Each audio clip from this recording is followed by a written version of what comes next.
On the quiet evening of September 26, 2021, in Diepkloof, one of South Africa's most prominent Forex traders, Vumile VMJ, sat behind the wheel of his Ford Mustang. His girlfriend was beside him, and the night ahead promised the usual laughter, luxury, and the kind of freedom only money can buy. But within seconds, everything changed. A brutal ambush shattered the moment, and in an instant, the millions he had earned, the empire he had built, and the dreams he had inspired came crashing down in a storm of fire. This isn't just the story of a man who rose from nothing. This is the story of a hit that silenced one of South Africa's loudest and most controversial success stories forever. Before the world knew him as VMJ, the flashy and confident Forex trader with a red Ferrari and a trail of followers, Vumile was just another face in the crowd. But who exactly was he before all the fame? Where did he come from? What kind of childhood did he have? Strangely, no one really knows. His early life remains a complete mystery. Usually, when someone becomes famous, we can trace their journey. There are old photos, stories from school, and bits of information about their hometown and family. But in Vumile's case, all of that is missing. There are no public records or known interviews that talk about his childhood, no tales from childhood friends, no pictures of him as a schoolboy. It's as if he just appeared out of thin air, fully formed and already successful. Why is this part of his life hidden? There's no clear answer, but there are a few possible reasons. One idea is that he chose to keep his past private on purpose. Maybe he wanted people to know him only as VMJ man, who built his success from scratch. By not sharing where he came from, he could control the story people believed. To his audience, he wasn't just another guy who made it. He was a self-made legend, someone who came out of nowhere and turned himself into something extraordinary. It made his story feel magical, like a modern fairy tale. Another possibility is that he was simply a private person. Maybe he wanted to protect his family from the spotlight. Fame can be intense. He might have felt that exposing too much about his loved ones would open them up to judgment, attention, or even danger. So instead, he kept them safely out of view, choosing to shine the spotlight only on himself. No matter the reason, this missing piece only adds to the mystery of who he truly was. All we know is that at some point, Vumile became VMJ, and that's when his story, at least the public one, really took off. He didn't become famous overnight. His rise was calculated, clever, and creative. He built a brand, a public image that was impossible to ignore. For thousands of young South Africans chasing a better future, he became a symbol of what was possible. At a time when many were growing tired of slow, traditional paths to success, VMJ represented speed, freedom, and control. He wasn't just making money. He was making people believe that they could too. The world of Forex trading, with its promise of fast money made from a phone or a laptop, felt like a golden opportunity, and Vumile stepped onto this stage as its ultimate success story. He understood from the very beginning that to truly capture people's imagination, he needed to be much more than just a skilled trader. He had to become a larger-than-life figure, and he knew exactly how to get that message across. Social media was his stage, and he performed like a star. Instagram, in particular, became the place where he showed the world the life he had built. There were no behind-the-scenes struggles, just pure, shining success. Exotic cars, designer clothes, luxury getaways. His life looked like a dream, and he let people watch it all unfold in real time. But no symbol captured his success more than his expensive car collection. His followers watched as he cruised through the streets, the engine growling, the camera catching every sleek detail. It felt like being part of something bigger, like sitting in the passenger seat of someone else's dream and hoping one day you could drive it too. Every part of Vumile's appearance was designed with a purpose. He never stepped out looking ordinary. Instead, he wore the uniform of the ultra-rich, always covered in luxury brands like Gucci, Versace, and Louis Vuitton. On his wrist, diamond watches sparkled under the sunlight. Around his neck, thick gold chains glistened with every move. This wasn't just a love for expensive things. it was a strategy. Every flashy accessory was meant to prove a point. This is what success looks like. This is what Forex can do for you. But this lifestyle wasn't just for show. It was the engine behind his entire business empire. After showing his followers the dream, he offered them a way in. That way in was VMJ Forex Education, his personal brand and company. It wasn't just a business, it felt like an invitation. The message was simple but powerful. You see the life I'm living? I can teach you how to get here too. Through VMJ Forex Education, he sold online courses, trading signals, and mentorship. But in reality, he was selling something far more powerful: hope. To his audience, he wasn't just another wealthy trader. He came across like an older brother who had figured things out and was now reaching back to help the rest. He made people believe that success wasn't only possible, it was right there, waiting, if they just followed his lead. And that was what made the VMJ brand so magnetic. It wasn't just about Forex, it was about freedom, about escaping the struggle, about waking up in luxury and living life on your own terms. VMJ didn't just teach people how to trade, he made them believe they could become something bigger, something legendary. In the end, that's what his followers bought into. However, no matter how passionately Vumile VMJ was building his brand, no matter how brightly his star was rising, none of that could save him from what happened on the night of September 26, 2021. That Sunday evening in Diepkloof, Soweto, probably felt like any other. The weekend was winding down, and the familiar sounds of cars, music, and chatter filled the streets. But as the night wore on, everything changed. What should have been just another quiet end to the week turned into something far more tragic, something no one saw coming. Vumile was doing what he loved, cruising through the city in his Ford Mustang, the car that had become a signature part of his identity. To the world, that Ferrari was more than a luxury vehicle. It was his calling card, the rolling proof of his success and the lifestyle he worked so hard to create. Beside him was a 21-year-old woman, believed to be his girlfriend. The woman was identified as a police reservist, a volunteer auxiliary member of the SAPS. Together, they looked like the perfect image of young success, living fast, dressed sharp, and riding in the kind of car most people only dream of. Around 10 o'clock that night, the car came to a stop at a well-known intersection, where Chris Haney and Clip Valley roads meet. It was a simple moment, just waiting for the traffic light to change. But that ordinary pause turned out to be a deadly setup. Without warning, a Toyota Etios pulled in front of the Ferrari, blocking its path. The move was sudden and calculated. Before either Vumile or his companion could understand what was happening, chaos erupted.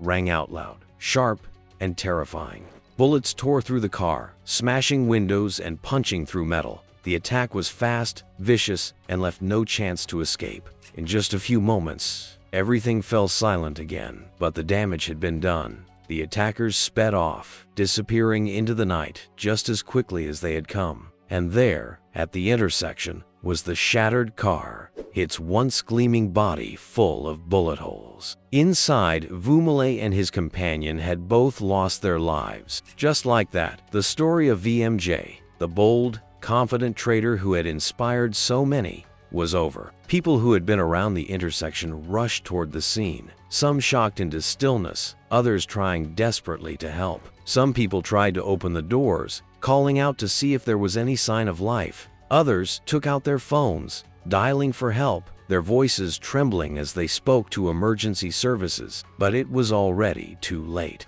By the time paramedics and police arrived, there was nothing more anyone could do. The two inside the car, Vumile and the young woman beside him, had on the spot. The bullets had taken their lives almost instantly, leaving behind only grief, confusion, and a growing crowd of heartbroken witnesses. When the news of Vumile VMJ's brutal broke out, it left more than just silence. It left confusion, heartbreak, and an endless stream of questions. In the place of facts, a thick fog of mystery quickly rolled in. To this day, the official investigation has remained largely quiet. No arrests have been publicly announced, no suspects named, and with the authorities offering little to no updates, People were left to fill in the blanks themselves, and fill them they did. A storm of rumors began to swirl, stories built not on evidence, but on emotion, fear, and speculation. Everyone wanted to know not just who pulled the trigger, but more importantly, why. Why would someone go to such violent lengths to take out a man who, to the public eye, seemed to be winning at life? The most powerful and persistent theory that captured the public imagination was that this wasn't just some random attack. It was a crime of passion, a love triangle gone terribly wrong. And the story that brought this idea to life came from a so-called leaked audio recording that quickly spread like wildfire online. It was the kind of thing that thrives on social media, mysterious, dramatic, and impossible to verify. In this alleged recording, a man's voice could be heard discussing Vumile's romantic entanglements. The story that unfolded from it painted a chilling picture.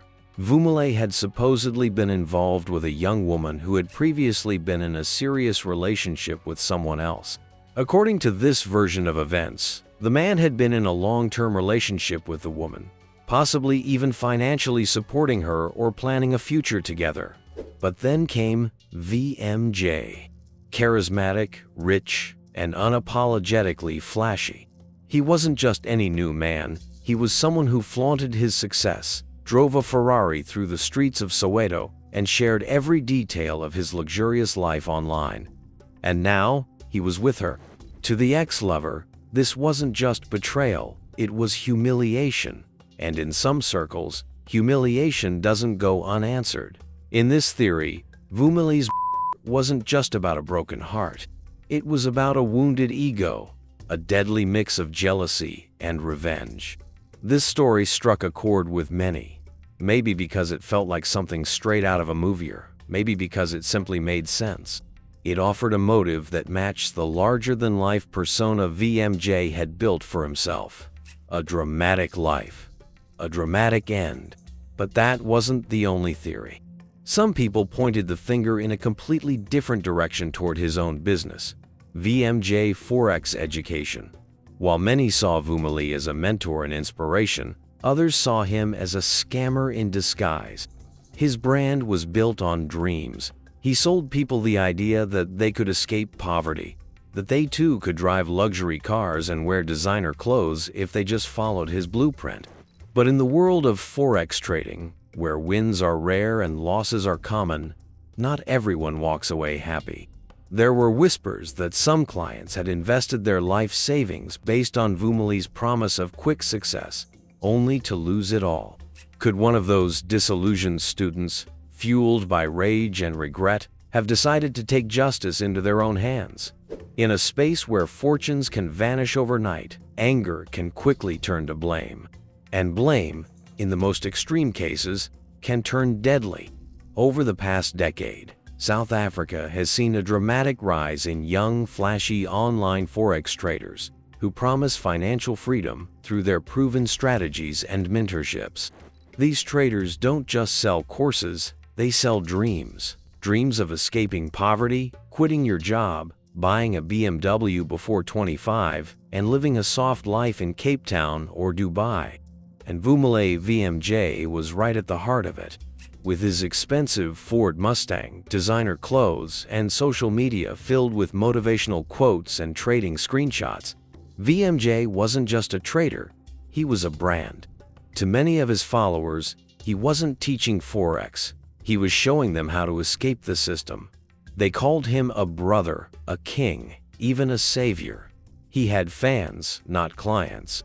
But behind the flash and filters, this Forex world was murkier than it seemed.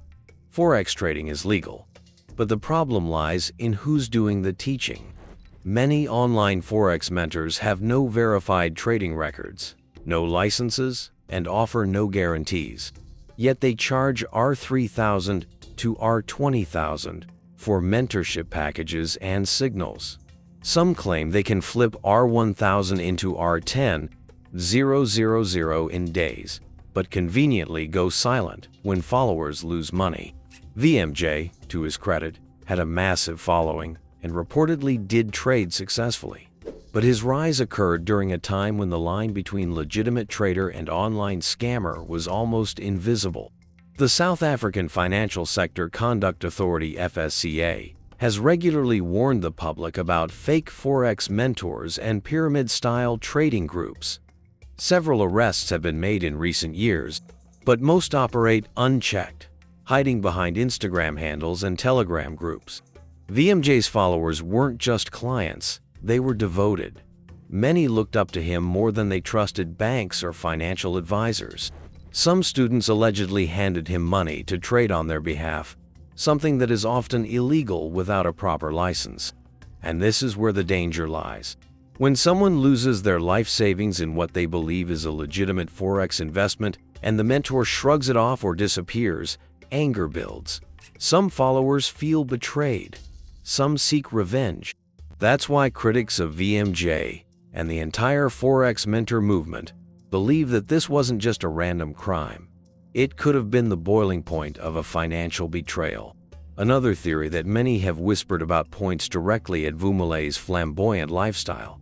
He didn't just make money, he showed it off, boldly and unapologetically. His luxury cars weren't just transportation. It was a moving billboard for his success. His designer clothes, luxury watches, and the constant stream of social media posts were a daily reminder of the wealth he had achieved.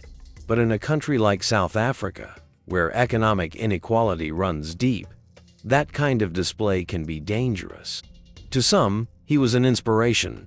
To others, he may have been a symbol of something they felt they could never reach, a walking reminder of their own struggles. It's possible that Vumile wasn't because of something he did, but simply because of who he was and what he represented. His success, worn so loudly and proudly, may have stirred up envy and resentment. In this version of the story, his was a targeted hit, not because of love, money, or business gone wrong, but because someone couldn't stand to see him shine. Then again, maybe the truth is far simpler and more senseless. What if it wasn't personal at all? What if it was just a robbery that spiraled out of control? A Ford Mustang parked at a busy intersection late at night is an easy magnet for trouble. To a group of opportunistic criminals, it might have looked like the jackpot. Maybe they followed him. Maybe they planned to take the car, his jewelry, or whatever they could get. But then something went wrong. Maybe Vumile resisted. Maybe the robbers panicked. And what was meant to be a quick snatch and grab turned into a fatal ambush. Each of these theories paints a different picture. Was he the victim of a jealous ex-lover? A betrayed client seeking revenge? A rival overcome with resentment? Or was he simply in the wrong place at the wrong time? No one truly knows. And that's what makes this tragedy even harder to accept. And until the truth comes out, we're left with nothing but question sand, the echo of that night in Diepkloof, still ringing in the air. The brutal end of Vumile VMJ's life sent shockwaves through the community that looked up to him, especially the thousands of young people who believed Forex trading could change their lives. One moment, he was a symbol of success, the flashy cars, designer clothes, and inspiring speeches, and the next, he was gone. Just like that, the light went out. But as the shock began to wear off, another conversation quietly began to grow, this time from the skeptics.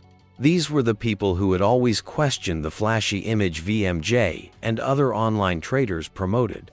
For them, his wasn't just tragic, it was predictable. They warned that flaunting extreme wealth in a country where so many struggled to get by would always come with risk. The luxury cars, the expensive jewelry, the constant online bragging, it made him a target. Even though Vumile VMJ was widely known as a successful Forex trader, not everyone believed the official story. To some, he wasn't just a man with market skills. He was a mystery wrapped in designer clothes, sports cars, and stacks of cash.